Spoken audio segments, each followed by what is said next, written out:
አብረን ሄደን አይደለም እንዴ የካውንስሉን ቢሮ ያደራጀ ነው። ካውንስሉ ከሰማይ አይደለም የወረደው በአንድነት ሆነ የመሰረትነው ነው እንጂ አንተ የመሰረትከው አይደለም። እኔ ራሴ ካውንስል ነኝ። እኔ በሌለውበት ራሱ መወሰን አልችልም።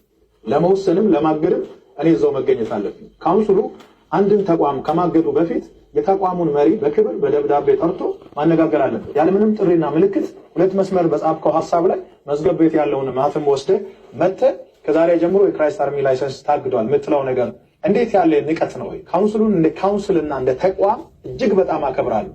ካውንስል ውስጥ ያሉ ካንሰር የሆኑ ሰዎችን ግን ከዛሬ ጀምሮ ፊት ለፊት እጋፈጣለሁ። በካውንስሉ ውስጥ ደግሞ እጅግ በጣም የተከበሩ የሰከኑ ምንም ሲፈጠር በተረጋጋ መንፈስ የሚያዩ ለማስተካከል ብቻ የሚሰሩ ሰዎች አሉ። ካውንስሉን እኔን ፈልጎ አልመጣም። እኔ ነኝ በራሴ ጊዜ በእናንተ ጥላ ስር ሆኜ ከእናንተ ጋር መስራት ፈልጋለሁ መዝግቡን ብዬ የተመዘገብኩት እኔ ነኝ።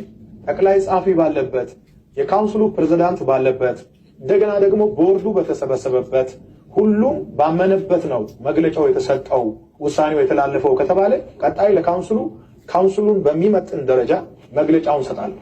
ለዚህ አግደናል ለሚባለው ጉዳይ መነሻ የሆነውን ነገር ማንሳት ፈልጋለሁ። ከመጋቢት 12 እስከ 14 ድረስ ለሶስት ተከታታይ ቀናት በሐዋሳ መስቀል አደባባይ የነበረውን ኮንፈረንስ ለማገልገል በተደረገው ጉዞ በሲዳማ ብሔራዊ ክልላዊ መንግስትና በሲዳማ ክልል ወንጌል አማኞች ካውንስል አማካኝነት የተደረገልንን አቀባበል ከመቃወም ነው እንግዲህ የተነሱት። መግለጫውን ያወጣው ካውንስሉ ነው ብለን እንኳን ብንወስድ ሐዋሳ በነበረው ኮንፈረንስ የተደረገው ዌልካም ፕሮግራም ምንድነው የተበላሸው? የተጣሰው ደንብ ምንድነው?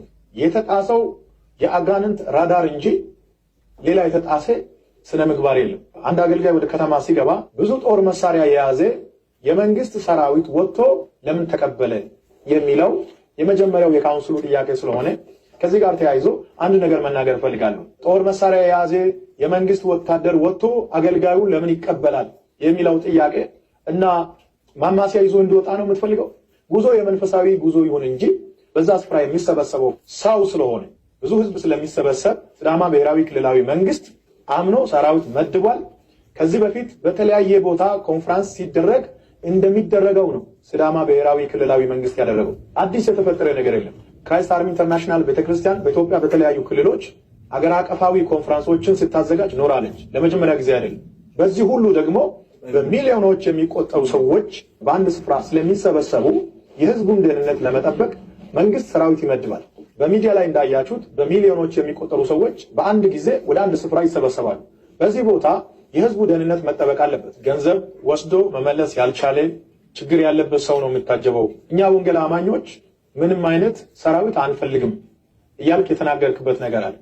እኛ ወደ አደባባይ ወጥተን በሚሊዮን የሚቆጠር ህዝብ የእግዚአብሔርን ወንጌል ለመስማት ስለመጣ በዛ ስፍራ በተሰበሰበው ህዝብ መሃል ምንም አይነት ጥቃት እንዳይደርስበት የሰማዩ ጥበቃ እንዳለ የሆነው በምድር ላይ ግን በዛ ስፍራ የሚሰበሰበውን የህዝቡን ደህንነት ለማወቅ የሚመጣ ኃይል ካለ ህዝቡን ለመጠበቅ ነው ሰራዊት የመጣው። ቢሮ ውስጥ ለተቀመጠ ሰው ሰራዊት ለምንድን ነው የሚመደበው?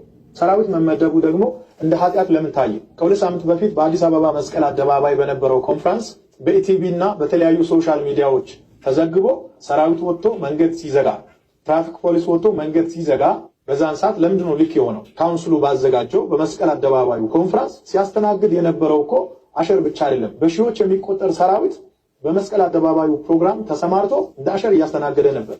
ለሁለት ተከታታይ ቀናት መንገዱ ተዘግቶ ነበር። ሁሉም ነገር እናንተ ስታደርጉ ልክ ሆኖ እኛ ስናደርግ ልክ የማይሆንበት ምንም ምክንያት የለም። በሐዋሳ የተደረገው አቀባበል ላንተ ቢሆን በእርግጠኝነት ልክ ነው። ለኔ ስለሆነ ግን ስህተት ሆኖ ታየ።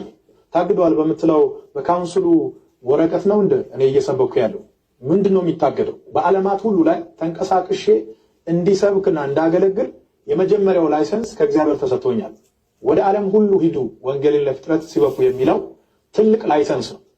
ታግዷል ያለው ካውንስሉ ከሆነ ካውንስሉ እንደ ካውንስል ሌጋል በሆነ ደብዳቤ ይጠይቀኝ። ካውንስሉ ተጥሷል ብሎ የሚያምነው የተኛው ደንብ እንደሆነ ጠርቶ በሚያነጋግርበት ጊዜ ምላሽ ሰጣለሁ። ተጥሶ ከሆነ ያሳምነኝ፣ ካልተጣሰ ደግሞ የጣሰው ራሱ ስለሆነ መጣሱን ያምናል። በኢትዮጵያ ምድር በኔ ዘመን ለተሰራው ለትልልቅ ስራዎች እውቅና መስጠት ባትችሉ አትሊስት ሰውን እንደ ሰው ማክበር፣ ጠርቶ ማነጋገር በጣም አስፈላጊ ነው። ምንም ያልተረዳ ህዝብ በእኛ ጉዳይ ሁሉ ካውንስሉ ስልጣን ያለው ይመስላል። በእኔም ሆነ በተቋሙ ጉዳይ ካውንስሉ ስልጣኑ የተገደበ የኔ አገልግሎት ተጠርነቱ ለካውንስሉ ሳይሆን ለእግዚአብሔር ነው። መልእክትን ሳጠቃልል በአገር ውስጥና ከሀገር ውጭ ያላችሁ ሰዎች በቀጣይም ጊዜ በክራይስት አርሚ ጉዳይ ላይ አዲስ ነገር ሲኖር እየመጣው መልእክት አስተላልፋለሁ። ካውንስሉ የሰጠውን ወረቀት ካውንስሉ ሊያግድ ይችላል። ከካውንስሉ በፊት ክራይስት አርሚ በመላው ዓለም ወንጌልን በመስበክ ለብዙ ሰዎች መዳን የሆነች ቤተክርስቲያን ናት። ከካውንስሉም በኋላ ትቀጥላለች። በዚሁ አጋጣሚ እንዳውም ከፊታችን እሁድ ከጠዋቱ 12 ሰዓት ጀምሮ ድንቅ ፕሮግራም አለ። እያንዳንዱ ሰው ቤተሰቦቹና ጓደኞቹን ጋብዞ በዚህ ፕሮግራም ይገኝ። ወንጌል ይቀጥላል፣ እኛም እንቀጥላለን። በሚቀጥለው ጊዜ እንገናኛለን። በመላው ዓለም ሆናችሁ መልእክቴን ያዳመጣችሁ የጌታ ቤተሰቦች ሰላምና ጸጋ ከሁላችሁም ጋር ይሁን። አሜን።